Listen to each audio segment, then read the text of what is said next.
सर्वेभ्यो नमः। देववाणी संस्कृतम यूट्यूब चलदृश्यं प्रति भवतां भवतीनां च हार्दं स्वागतम्। मित्रों, अष्टाध्यायी भाष्य प्रथमावृत्ति तृतीयः अध्यायः तृतीयः पादः कक्षा संख्या 74 को आज हम पढ़ेंगे। चतुःसप्ततितमी कक्षा 74 को। चलिएगा, अधिक जानकारी के लिए आप इन व्हाट्सएप नंबरों पर संपर्क करें। तो गत कक्षा में मैंने आपको यहाँ तक पढ़ा दिया था 124वां सूत्र, जालमानायः, यहाँ तक पढ़ लिया था। ठीक है,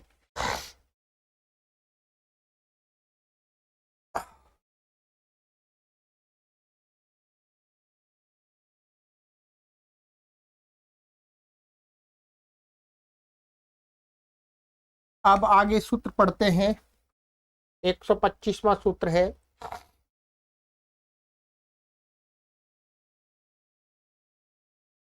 खानो घाच। खानाः पंचमी विभक्ति एकवचनान्तम, घा लुप्त प्रथमान्त निर्देशः, च अव्ययपदम अनुवृत्ति है। अनुवृत्ति इसमें आ रही है घई पुंसी संज्ञायाम करणाधिकरणयोः धातोः प्रत्ययः परश्च, इनकी अनुवृत्ति आ रही है। ठीक है, अर्थः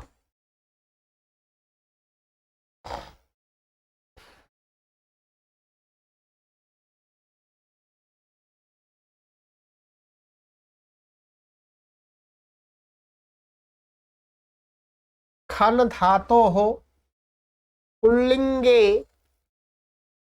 करणाधिकरणयोः कारकयोः घः प्रत्ययो भवति संज्ञायां चकारात् घञ्च। कहते खन धातु से पुल्लिंग कर्ण अथवा अधिकरण, मतलब पुल्लिंगत्व विशिष्ट कर्ण अथवा अधिकरण कारक को बताने के लिए घः प्रत्यय होता है संज्ञा में। ठीक है, और चकारात घञ्च, और ये चकार से ऊपर से घई आ जाता है, दो प्रत्यय हो जाते, दो शब्द हो जाते। उदाहरण दिया है, आखनन्त्यनेन अस्मिन् वा आखानः, आखानः। यहाँ पर देखिएगा, आखनन्ति अनेन, ये तो हो गया आखनः। इस ऐसी व्युत्पत्ति करेंगे तो कर्ण में बन जाएगी।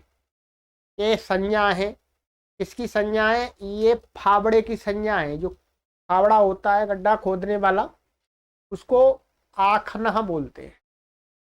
और आखानः ये दूसरा, ये घ का हो गया और ये हो गया घई का। और इसका सप्तमी में यदि मिलता है अधिकरण में, तो अस्मिन् वा मन आखनन्ति अस्मिन् इति आखनः, जिसमें खोदते हैं लोग आकर के, जिसमें खोदते हैं, तो आखनः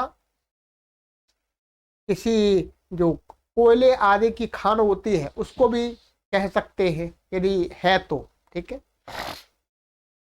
तो आखनः आखानः। तो यहाँ पर घ हो गया, घ में कोई वृद्धि आदि नहीं होगी, और ये घई हो जाएगा तो घई में वृद्धि हो जाएगी, आता उपधाया। ठीक है, तो ये खा हो जाएगा तो आखानः, ऐसा बन जाएगा। बाकी इसमें कुछ भी विशेष नहीं है। ये दिया है गुरु जी ने अर्थ यहाँ पर, आखना माने फावड़ा। ठीक है, मुख्य रूप से ये तृतीया वाला दिया है, ये सप्तमी का शायद ही मुश्किल है, नहीं होगा, ये कोश में देखना होगा। ठीक है,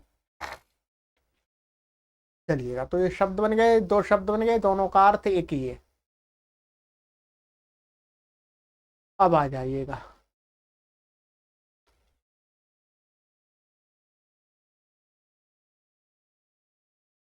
ईषद्दुः सुषु कृच्छ्रा कृच्छ्रेय कृच्छ्रार्थेषु खल। ईषद्दुः सुषु सप्तमी विभक्ति एक वचनांतम, गलती आया, बहुवचनांतम होगा ये। ठीक है, ये क्या है, सप्तमी विभक्ति बहुवचनांत है। कृच्छ्रा कृच्छ्रार्थेषु सप्तमी विभक्ति बहुवचनांत है, ऐसे यहाँ पर बहुवचनांत है, बहुवचनांत है। खल प्रथमा विभक्ति ही एक वचनांत। समासः ईषच्च दुश्च तुश्च ईषद्दुः सबः तेषु ईषद्दुः सुषु इतरेतर योग द्वंद्व। इतरेतर योग द्वंद्व हो गया। न कृच्छ्रम अकृच्छ्रम नई तत्पुरुष, ये नई तत्पुरुष समास हो गया। ठीक है, कृच्छ्रंच अकृच्छ्रंच कृच्छ्रा कृच्छ्रे कृच्छ्रा कृच्छ्रे अर्थौ येषां ते कृच्छ्रा कृच्छ्रार्थाः तेषु कृच्छ्रा कृच्छ्रार्थेषु द्वंद्व गर्भो बहुव्रीहि। देखिएगा, पहले तो ये नहीं होगा न कृच्छ्रम अकृच्छ्रम। कृच्छ का अर्थ होता है कठिन, कठिन थोड़ा सा, तो ये हो गया नहीं तत्पुरुष समास। फिर कृच्छ्रम और अकृच्छ्रम का हो गया ये द्वंद्व हो गया यहाँ पर। ठीक है, फिर एक फिर द्वारा कृच्छ्रा कृच्छ्रे अर्थौ येषां ते कृच्छ्रा कृच्छ्रे अकृच्छ्रार्थेषु, ये हो गया बहुब्री समास। ठीक है, इस प्रकार से। अब क्या हुआ देखिएगा, अकृच्छ का अर्थ हो गया जो कठिन नहीं है, सरल, और कृच्छ का अर्थ होगा कठिन।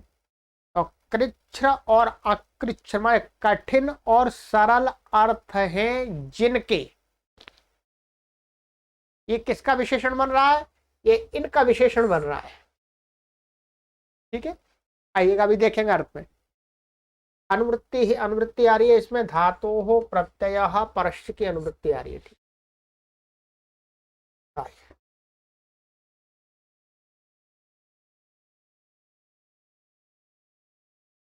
ईषद दुर सु इत्येतेषु पपदेषु कृच्छ्रा कृच्छ्रार्थेषु धातोः खल प्रत्ययो भवति।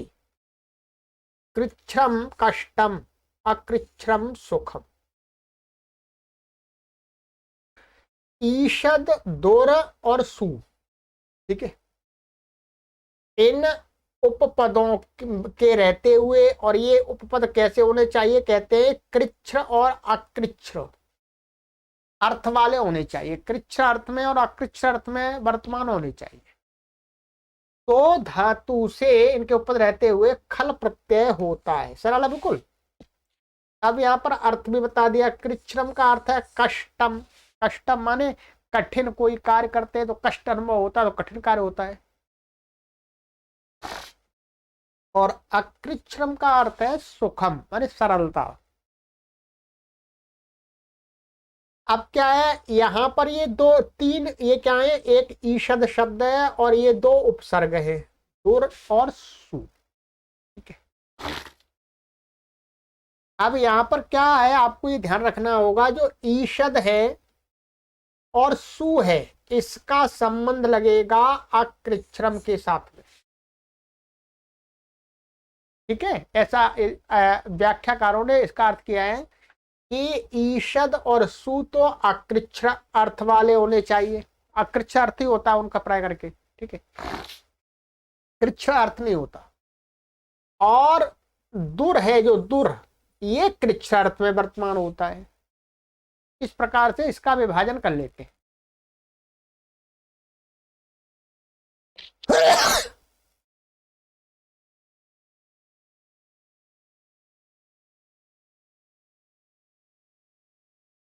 देखिए उदाहरण देखिएगा, ईशत करो भवता कटः, दुष्करः सुकरः, ईशत भोजः दुर्भोजः सुभोजः। ठीक है, अब देखिएगा यहाँ अर्थ भी देख लीजिएगा पहले, फिर मैं आपको सिद्धि कराता हूं। इसकी सिद्धि सरल है। ईशत करो भवता कटः, आपके द्वारा चटाई सुगमता से बनती है, माने आप आराम से चटाई बना देते हैं। ये ईशत अर्थ क्या है यहाँ पर? सुगमता, सरल अर्थ वाला है। ठीक है, ऐसे ही दुष्करः, हम इस यहाँ पर ऐसा कर रहे हैं, दुष्करः भवता कटः, आपके द्वारा चटाई कठिनता से बनती है, बड़ी कठिनाई से, आपको आती नहीं है तो आप बड़ी मुश्किल से बना पाते हैं। इसका यहाँ पर इसमें लगा सकते हैं। ऐसे सुकरः, सुकरः और ईशत करः का माने सुगमता से ही अर्थ है। ऐसे ईशत भोजः, सुगमता से खाना, या पूरा वाक्य बना लेंगे, ईशत भोजः भवता, कोई भी पदार्थ है, ठीक है ना, आपके द्वारा आराम से सरलता से भोजन कर लिया जाता है, कठिनाई होती नहीं है, दांत वांत ठीक है सब। ठीक है, दुर्भोजः, कभी दांत उखड़ गए बूढ़े में तो बड़ी कठिनाई होती है खाने में। ऐसे ही सुभोजः, सरल में आराम से आपके द्वारा भोजन खाया जाता है। ये इसमें अर्थ आप देख रहे होंगे, दुर्भोजा में है कठिन अर्थ आ रहा है, कष्ट अर्थ आ रहा है, सुभोजा में, और ईशत भोजा, ईशत करः और सुकरः, इसमें क्या आ रहा है? सरलता से। और दुष्करः, दुर्भोजा में क्या आ रहा है अर्थ? कष्टता से, कठिनता से, सरल है। अब आ जाइएगा, यहां पर ये गुरुजी ने लिख दिया है, एक सूत्र है, हमने पढ़ा था पहले, तयोरेव कृत्यक्त खलर्थाः, ये पहले भी पढ़ा है, तयोः एव, तयोः भाव कर्मणो रेव, भाव और कर्म में ही क्या है? एक तो कृत प्रत्यय होता है, कृत्य, और खल के अर्थ वाली, खल का अर्थ क्या है? ये खल प्रत्यय स्वयं आ जाता है खल के अर्थ में, खल के अर्थ में खल प्रत्यय स्वयं आ जाता है। तो खल प्रत्यय भी किसमें होता है? भाव और कर्म में। इस सूत्र से भाव और कर्म में ही ये खलर्थ प्रत्यय होते हैं। ठीक है, अब देखिएगा, अब यहां पर ये जो खल प्रत्यय किसमें हुआ? देखिए, एक हमने शब्द बना लिया ईशत करः, ये शब्द बन गया, इसका कर्ता कौन है? भवता। भवता में कौन सी विभक्ति है? तृतीया विभक्ति ही एक वचनांत। इसका कर्म कौन सा है? कटः।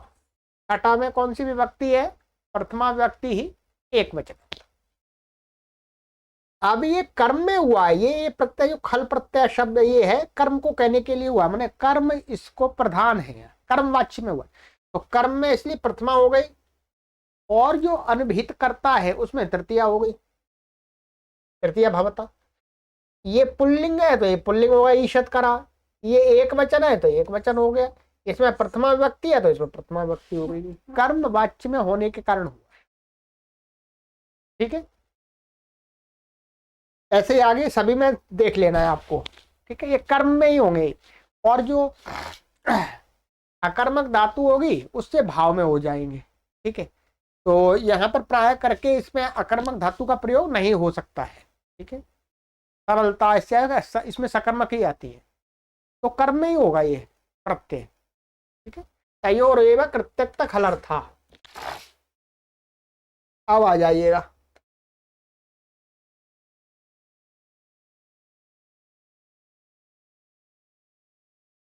सिद्धियां इसकी सरल है।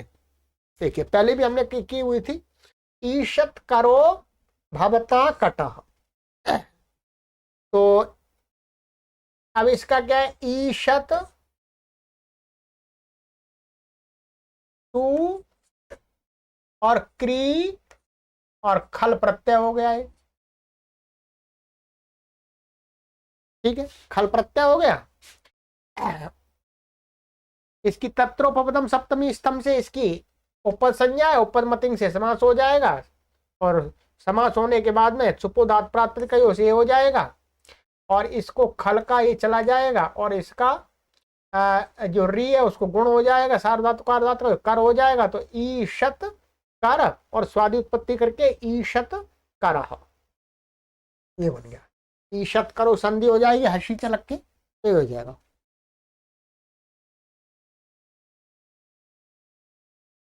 ठीक है, ऐसे ही दुष्करह, तो इसमें क्या है, जो दुर उपसर्ग है, तो दुर उपसर्ग को ये मूर्धन्य हो जाता है, पहले भी हमने पढ़ा दिया है पीछे। ठीक है, इस पदस्य चा प्रत्यय से, तो वहां पर इसको उपसर्ग को मूर्धन्य शब्द हो जाता है, तो इसको दुर्के, तो ये दुष्करह बन जाएगा। ऐसे ही सु के पहले, सु के ऊपर सुकरह, ईशत भोजा या भुज धातु, ईशत ऊपर भुज धातु से, भुज धातु से और खल हो जाएगा, और पुगंत लघु पदस्य च से गुण हो जाएगा, तो ईशत भोजहा। ऐसे ही दुर्भोजहा, यहाँ पर श नहीं होगा। ठीक है, यहाँ पर श नहीं होगा, ये रई रहेगा, दुर्भोजहा। सुभोजहा, यहाँ सुभोजा बन गया। सिद्धियों में कुछ भी विशेष नहीं है। चलिएगा, ये सूत्र हो गया आपका, ईषद दुह सुषु कृच्छा कृच्छार्थेषु खल। आगे आ जाइएगा।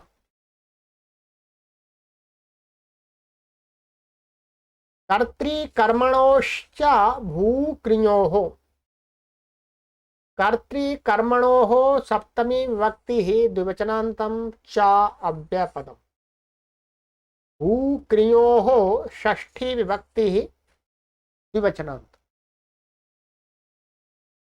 समासः कर्ता च कर्म च कर्तृकर्मणि तयोः कर्तृकर्मणोः इतरेतर योग द्वन्द्वः,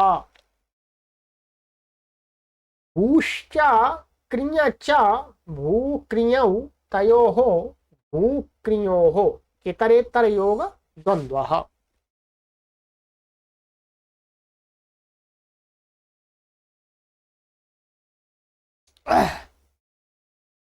अनुवृत्ति है, ईषद दोह सोषु कृच्छ्रा कृच्छ्रार्थेषु खल धातोः प्रत्ययः परश्च। ठीक है, इतनों के ऊपर से अनुवृत्ति आ रही है। एक ईषद दोह सुषु कृच्छ्रा कृच्छ्रार्थेषु, और खल और धातु प्रत्यय परश्च की अनुवृत्ति आ रही है। ये परश्च है, ये गलत, ऊपर बिंदी मिस्टेक हो रही है। ठीक है, आइएगा। अर्थ, भूक्रियद इत्येताभ्यां धातुभ्यां यथा संख्यम कर्तरि कर्मणि च चोपपदे चकारात् कृच्छ्रा कृच्छ्रार्थेषु ईषद दुर सु इत्येतेषु चोपपदेषु खल प्रत्ययो भवति। ठीक है, कहते हैं, समझ लीजिए, थोड़ा आपको समझने में इसमें दिमाग लगाना पड़ेगा। भू धातु है और क्रिय धातु है। ठीक है, भू धातु कैसी है, अकर्मक। आप जानते हैं भू धातु कैसी है, अकर्मक। और क्री धातु कैसी है, जो क्री धातु है, डुक्रिय करण है, वो कैसी है, सकर्मक। स्पष्ट हो गया, भू धातु है अकर्मक और क्री धातु है सकर्मक। इसलिए गुरुजी ने यहाँ पर क्या किया कि इन धातुओं से, माने इस अकर्मक से और इस सकर्मक धातुओं से यथासंख्यम, यथासंख्य माने यथाक्रम से, कहां पर, ऊपर जो क्रम है, कर्त्री माने भू धातु से तो कर्ता, कर्ता के उपपद रहते हुए, और क्री धातु से कर्म के उपपद रहते हुए। ठीक है, क्योंकि भू धातु तो अकर्मक है, तो उससे तो कर्म का संबंध लग ही नहीं सकता, उसका कर्म पूर्व में हो ही नहीं सकता, कर्ता हो सकता है उसका। ठीक है, क्रिय धातु का कर्म होना चाहिए, कर्म मिल जाएगा आराम से। चकारात और चकार से, कृच्छ और अकृच्छ अर्थ वाले ईषद, दुर और सु, इनके उपपद रहते हुए, अब ये कर्ता और कर्म हट जाएगा इसमें से। ठीक है,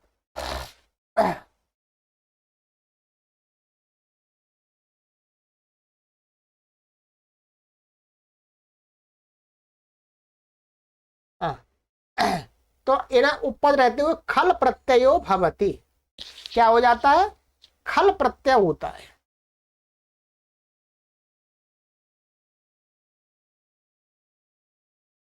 अब आपको समझ में आएगा। अब देखिए उदाहरण दिया है, ये जो खल प्रत्यय है ये भी किस वाच्य में होगा, कर्म वाच्य में होगा। तयोरेव कृत्यक्त खलर्था से ये भी कर्म में ही होगा, और जो शब्द बन करके आएगा वो कर्म को, उसका अविधेय मुख्य रूप से कर्म होगा और उसके कर्ता में तृतीया होगी। ठीक है, उदाहरण देखिएगा, अनाढ़ेन भवता ईषदाढ़ेन शक्यम भवितुम ईषदाढ़्यम भवम भवता। इसका अर्थ पहले हिंदी में देख लीजिएगा, और यहां पर एक वार्तिक का सहयोग लेना पड़ता है। ठीक है, ये जो खल प्रत्यय होता है, ये खल प्रत्यय तब होता है कि जब ये चु धातु का अर्थ में, चु धातु का अर्थ निकलता हो, चु धातु में चु प्रत्यय का अर्थ निकलता हो। चु, चु प्रत्यय का अर्थ क्या बताया था आपको, चु प्रत्यय का अर्थ बताया था हमने आपको, अभूत तद्भाव। क्या है, अभूत तद्भाव, जो पहले जैसा नहीं था वैसा हो जाना, यही क्या होता है, अभूत तद्भाव। अभूत तद्भाव माने जो पहले नहीं था वैसा हो जाना, ये अभूत तद्भाव है। इसके लिए एक वार्तिक लिखिएगा पहले, ये थोड़ा आपको समझाना पड़ेगा।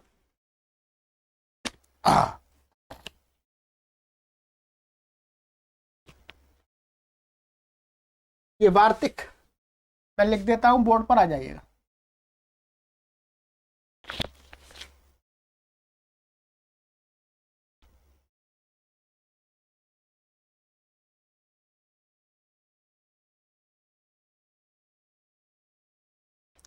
यह वार्तिक है, कर्तृकर्मणोश्चर्थयोरिति वाच्यम। ठीक है,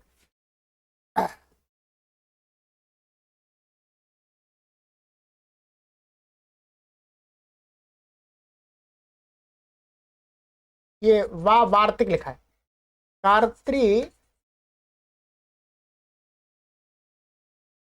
कर्मणो कर्मणोश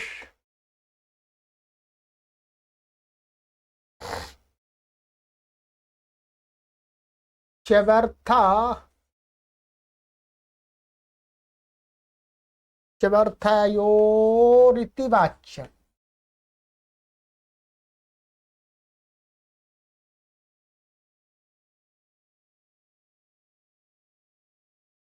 वाच्यम,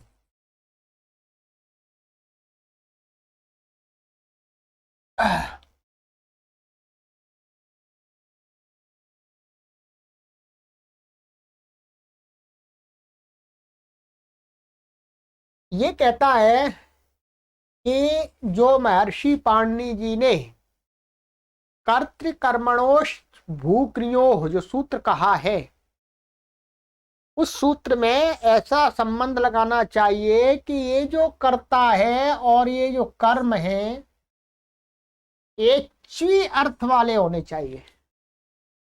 क्या, कैसे? च्वी अर्थ वाले होने चाहिए। च्वी अर्थ यो हो, च्वी अर्थ वाले वाच्य माने कहना चाहिए, खल प्रत्यय को उसमें कहना चाहिए। च्वी प्रत्यय माने जो पहले नहीं था वैसा हो जाना, जो पहले नहीं था वैसा हो जाना। अब उदाहरण में देख लेते हैं। ये वार्ता का आपने समझ लिया, कर्तृकर्मणोश्च व्यर्थयोरिति वाच्यम। आइएगा,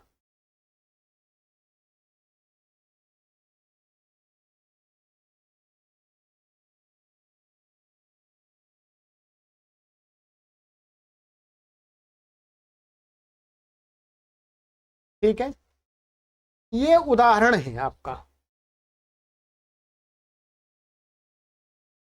अनाढ़ेन भवता ईषदाढ़ेन शक्यम भावितुम।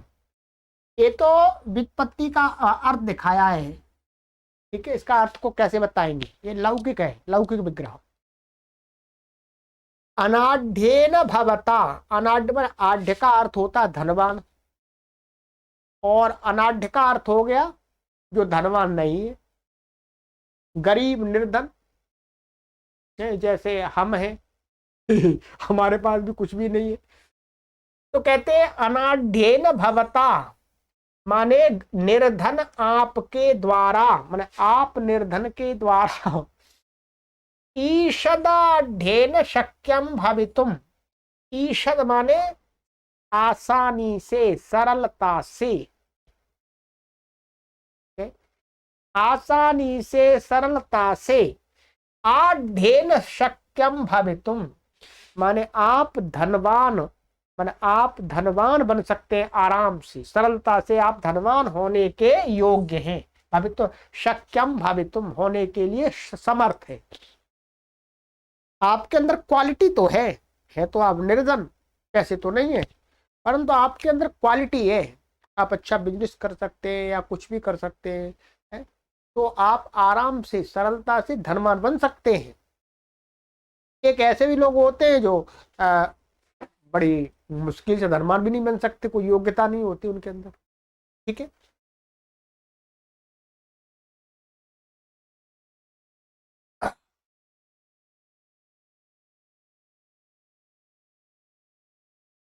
तो ईषदाढ़्यम भवम भवता, इस जो वाक्य का पूरा अर्थ है वो यहां पर क्या हो गया? ईषदाढ़्यम भवम भवता, सरलता से आप, आराम से, सरलता से आप धनवान होने के योग्य हैं। ये इसका अर्थ आ गया, ठीक है। अब यहां पर क्या था, यहां पर अब आपको समझना है। यहां पर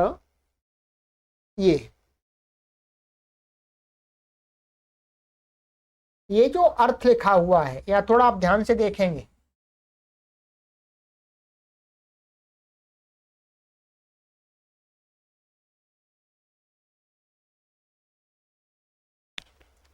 कैसा लगता है? ऐसा लगता है कि यहां पर ये कह रहे हैं कर्ता और कर्म के उपपद रहते हुए, और इसके अलावा ईषद और दुर और सु इनके अकेले के उपपद रहते हुए, यही तो प्रतीत हो रहा है। चकार से, ऐसा अर्थ ले रहे हैं यहां पर, चकार से। वस्तुतः ऐसा अर्थ यहां पर ठीक करना ठीक नहीं है। जो भी लिखा हुआ है उसको लिखा रहने दीजिएगा। इसका अभिप्राय ये है कि कर्ता अथवा कर्म तो उपपद रहे साथ में, कर्ता या कर्म तो उपपद रहे साथ में, परंतु कहते हैं कि ये भी साथ में होना चाहिए। इनमें से एक ईषद हो या दुर हो, सु, माने कर्ता और कर्म के साथ ही इनका संबंध है, ये अलग से नहीं निकलेंगे। और उदाहरण भी ऐसे ही दिए हैं। इस बात को समझ रहे हैं आप? यहां पर ऐसा लगता है कि भाई कर्ता के उपपद रहते हुए भू धातु से और कर्म के उपपद रहते हुए क्रिय धातु से खल प्रत्यय हो जाता है, और इनके अलावा कृच्छ व कृच्छ अर्थ वाले अकृच्छ अर्थ वाले ईषद और दुर्सु ये भी हो तो भी हो जाता है। ऐसा इसका अर्थ नहीं करना है। क्या अर्थ करना है अब कि ये ईषद दुर्सु इनमें से एक होना चाहिए कोई, और साथ में से इनमें से जैसे भू के साथ में कर्ता होना चाहिए और क्रिया के साथ में कर्म होना चाहिए उपपद में। दो दो उपपद साथ में रहेंगे तब प्रत्यय होगा, ध्यान देंगे, ठीक है। और वैसा ही उदाहरण दिए हैं, सारे उदाहरण भी दिए हैं। अब देखिएगा यहां पर आपको ये समझना है कि ईषदाढ्यम भवम भवता, इस वाक्य में पहले छांटिएगा ये कैसा अर्थ है। ये च्वी का अर्थ है अनाढ्य माने आप निर्धन हैं तो आप धनवान आराम से बन सकते हैं। अकर्म कार्य आप आराम से धनवान होने के योग्य हैं, ठीक है। तो यहां पर क्या है, च्वी का अर्थ हो रहा है। ये जो अनाढ़ ये आढ़ शब्द है, यहां पर ये आढ़ शब्द है किस अर्थ में, जो पहले अनाढ़ नहीं था वो आढ़ होता है, च्वी अर्थ वाला है। ये यहां पर करता है, ये बता देंगे आपको, ठीक है। और ईषद यहां पर अकृच्छ अर्थ वाला है, आसानी सरलता से। अब यहां पर छाटिएगा आप, यहां पर ये जो आढ़ेन दिया हुआ है, ये आढ़ेन वास्तव ये क्या है, ये कर्ता है। कर्ता में तृतीयांत पद है। अनाढ़ेन भवता ईषद आढ़ेन, ठीक है। ईषद सरलता से, आढ़ेन माने ईषद आढ़ेन आराम से आप होने के योग्य। तो ये जो आढ़ेन है ये वास्तव में इसका विशेषण है, जैसे ये इसका विशेषण है तो ये भी इसका आढ़ेन। आढ़ेन भवता शक्यम भवितुम, तो ये क्या है, कर्ता हो गया। तो भू धातु है, तो यहाँ पर क्या है, ईषद हमने ले लिया। यहाँ पर ईषद के साथ मान ईषद, ये तो ईषद ही है, एक अव्यय है ये, ठीक है। तो ईषद के रहते हुए यहां पर क्या हो जाएगा, ये आढ़ शब्द ये करता है, ठीक है। और फिर भू धातु से खल प्रत्यय हो गया। अब आ जाइए देख लीजिए, सरल समझ लीजिए, मैं आसानी समझा रहा हूं, आपको कोई भी नहीं समझाएगा ऐसे। ईषद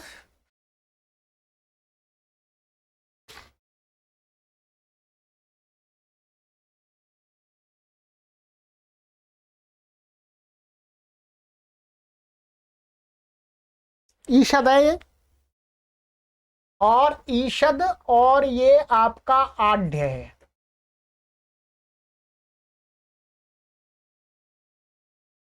आढ़, ईषद आढ़, और ये सु आ जाएगा, ये करता है, ध्यान देंगे, ठीक है। और ये भू धातु है, ये क्या है, भू धातु। यहां पर आप सु रखें या ना रखें, या सु रख भी सकते हैं, ये ईषद एक अव्यय है, तो प्राय करके जो भी आचार्य लोग हैं वो सु यहां लगाते नहीं, पर यह सु आप लगा सकते हैं, ईषद सु भी लगा सकते हैं शायद, ईषद सु आढ़ सु, ठीक है। और भू, अब ये क्या है, इस भू धातु से क्या है, कर्ता उपपद रहते हुए, और वो कर्ता कैसा, ईषद अथवा दुर आदि के साथ में, कृच्छ अकृच्छ अर्थ वाले। तो अब यहां पर क्या हो जाएगा, खल प्रत्यय हो जाएगा जी, बस ये बन गया। यहां पर पूर्वत बोई तत्रोपदम सप्तमी स्तंभ और उपपद मतिंग, तो समास हो गया, सुपो धातु प्रातिपदिकयो है।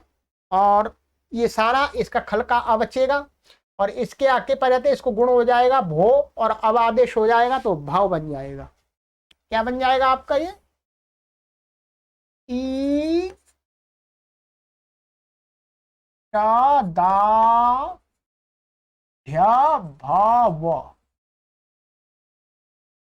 ध्यान दीजिए, ठीक है।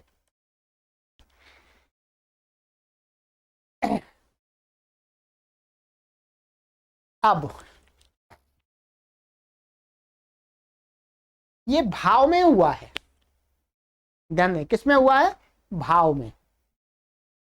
तयोर एवं कृत्यक्त खलर था। अच्छा, अभी यहाँ पर एक चीज और रही, सॉरी क्षमा, ईशदा आढ्यम, ये यहाँ पर क्या होता है, खल प्रत्यय पर रहते हैं, यहाँ आढ्यम को यहाँ मुम और आगम होता है।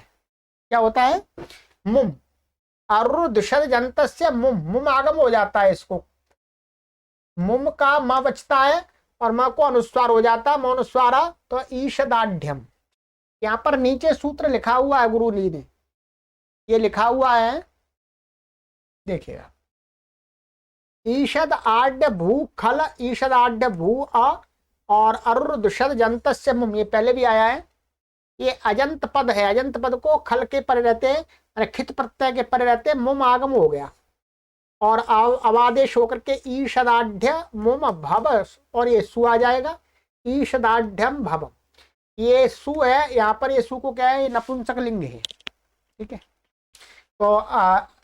तो हम अमी पूर्वा लग करके ऐसे बन जाएगा, तो ईशदाढ़ बन गया। अब देखिएगा, ये किसमें प्रत्यय हुआ है, भू धातु कैसी है, अकर्मक, भू धातु है अकर्मक। तो भू धातु से, अकर्मक धातुओं से जो वाच्य होता है वो किस वाच्य में होता है, कर्तृवाच्य में, भाववाच्य में। तो यहां कर्तृवाच्य तो लग नहीं सकता, क्योंकि जो खल प्रत्यय है वो किस में होता है, भाव में और कर्म में होता है। तयोर एवं कृत्यक्त खलर था, ठीक है। तो जो खल प्रत्यय है, तो यहां पर क्या है, भाव में हुआ है, कर्ता में तो नहीं हुआ, कर्ता में कर ही नहीं सकते। तो तयोर एवं भाव में हुआ है। अब भाव में होने से क्या है, भाव में होने से नपुंसक लिंग एक वचन हो गया ये शब्द, और भाव में होने से जो इसका जो कर्ता है उसमें क्या हो जाएगा, कर्तृकर्णयोः तृतीया से तृतीया हो जाएगी। स्पष्ट होना चाहिए आपको ये, अब इसमें कोई परेशानी नहीं होनी चाहिए, ठीक है। यहां पर यह बात ध्यान रखनी है कि ईषद और दुर और सु, यहां पर एक नियम बनाया है,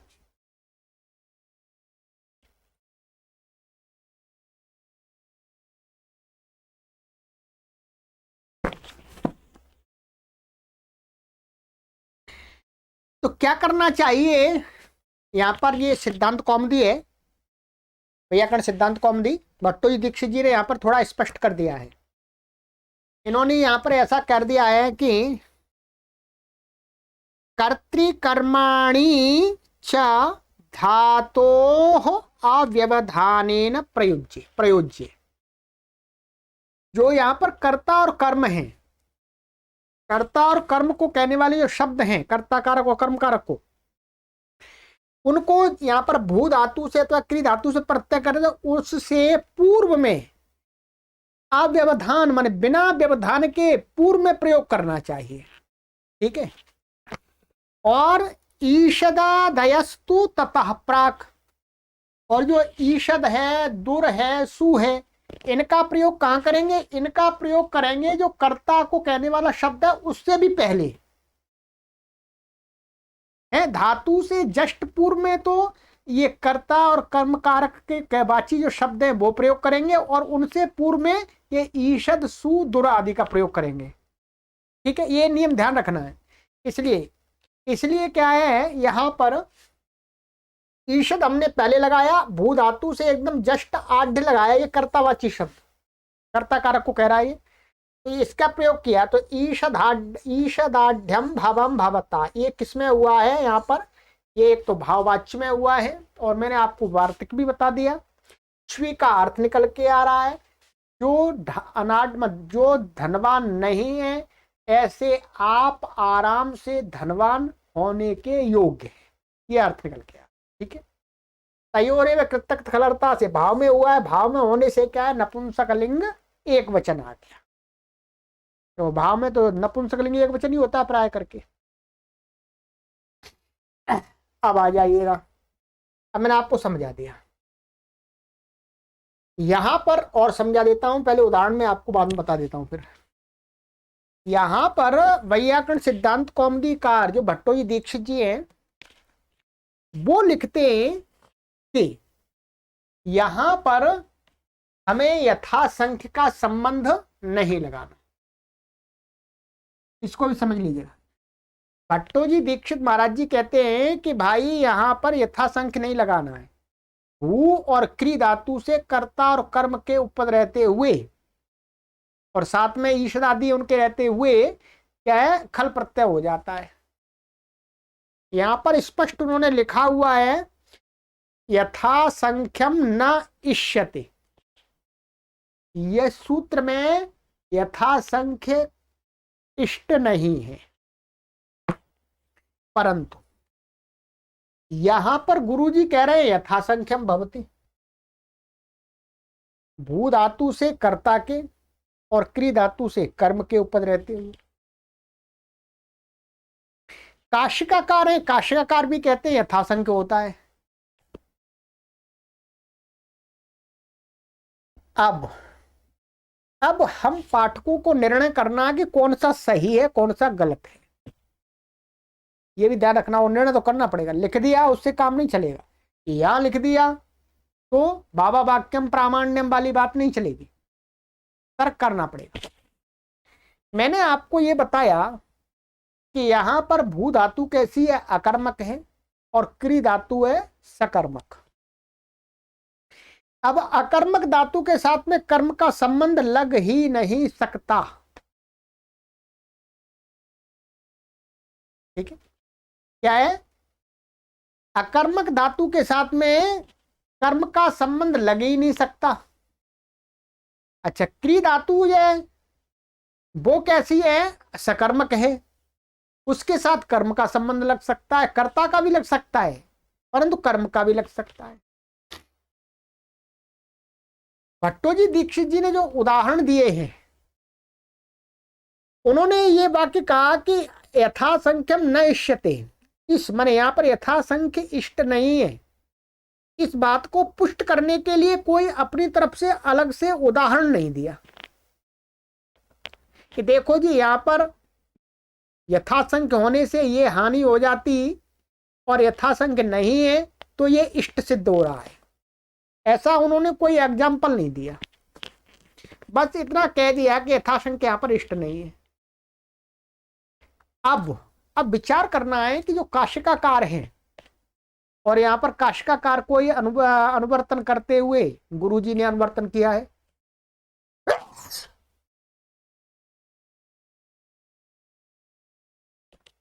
कि जब भू धातु अकर्मक है तो कर्म का संबंध उसके साथ कैसे लग सकता है, कर्म का तो लग ही नहीं सकता अकर्मक के साथ में। क्री धातु के साथ में मान लेते हैं हमने, कर्ता का भी लग सकता है कर्म का भी लग सकता है, परंतु कर्ता का कोई उदाहरण दिया ही नहीं, वहां पर कर्म का ही दिया है, ठीक है।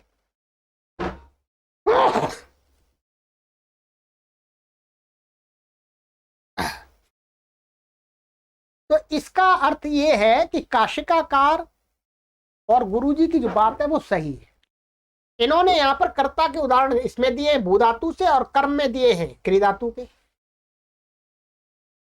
तो वास्तव में जो सिद्धांत कौमुदी में यथासंख्यम नश्यते लिखा है वो ठीक प्रतीत नहीं होता है, उसका कोई विशेष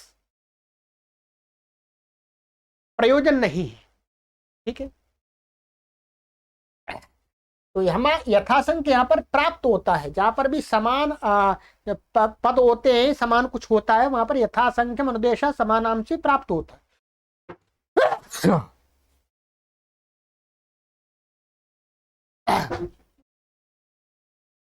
ठीक है, तो यहाँ यथासंख्य हमको रखना है और सिद्धांत कौमुदी कार का जो मत है वो उतना अच्छा नहीं है, ठीक है। अब देखिएगा अब ये दूसरा, अनाढ़ेन भवता दुराढ़ेन शक्यम भवितुम। दुराढ्यम भवम भवता। आज बहुत छींक आ रही है, चलिए।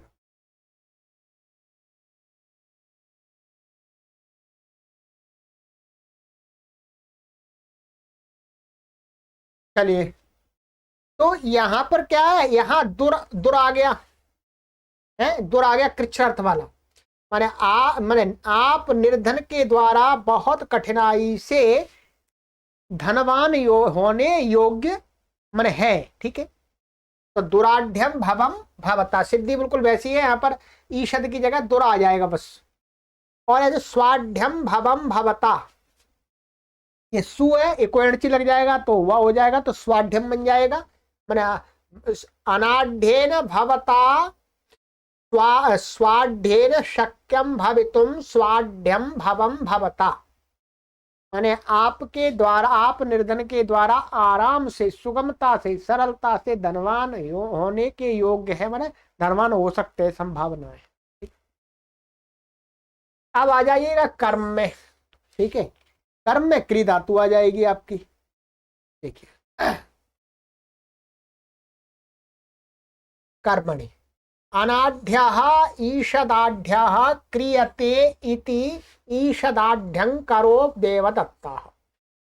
अब यहां पर क्या देखिएगा, अनाढ्यः देवदत्ता, यहां पर ये अनाढ्य क्या है, वास्तव में देवदत्त पद का अध्याय यहां पर अध्याय करना पड़ेगा, ठीक है।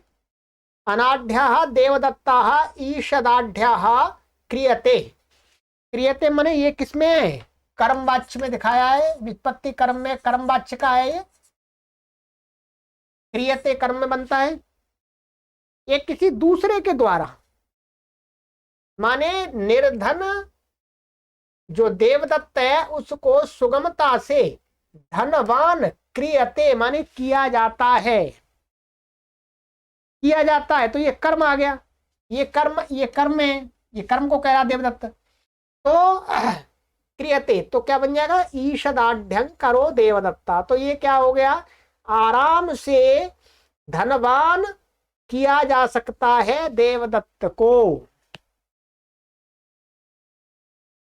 भाई कुछ धन दे करके, या कुछ उसको काम करवा करके, उसको पैसे दे करके, या उसको अच्छी नीति बता करके, कोई बिजनेस का मार्ग बता करके दूसरे लोगों के द्वारा किया है, तो ये कर्म है यहाँ पर। तो कर्म कारक माने ये आढ्य, यहाँ पर ये जो आढ्यम है, ये आढ्य शब्द यहाँ पर क्या है, ये कर्म कारक है, कर्म कारक, कर्म को कह रहा है, देवदत्त का विशेषण है इसलिए।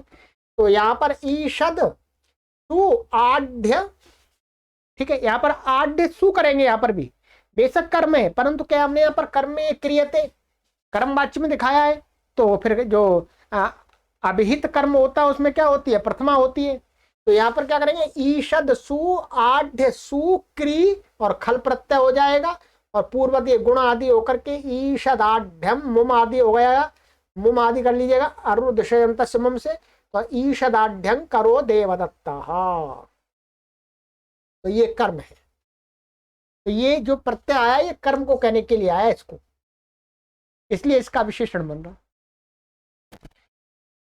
ऐसे दुराढ्यं करः स्वाढ्यं करो देवदत्ता, माने मुश्किल से इसको धनवान किया, देवदत्त को धनवान किया जा सकता है, वही कठिनाई है, क्योंकि हम इसको देंगे पैसे, ये उड़ा देगा। ठीक, तो ये समझना है आज का जो ये सूत्र था, आपको अच्छी प्रकार से समझना है।